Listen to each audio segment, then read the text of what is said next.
రక్షకుని జన్మస్థలమా, యూదయ బెత్లెహేమా. రక్షకుని జన్మస్థలమా, యూదయ బెత్లెహేమా.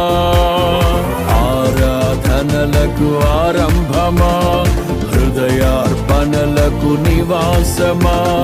ఆరాధనలకు ఆరంభమా, హృదయార్పణలకు నివాసమా. ఎందుకో ఇంత భాగ్యము దాచి ఉంచే ప్రభు నీ కోసము. ఎందుకో ఇంత భాగ్యము దాచి ఉంచే ప్రభు నీ కోసము.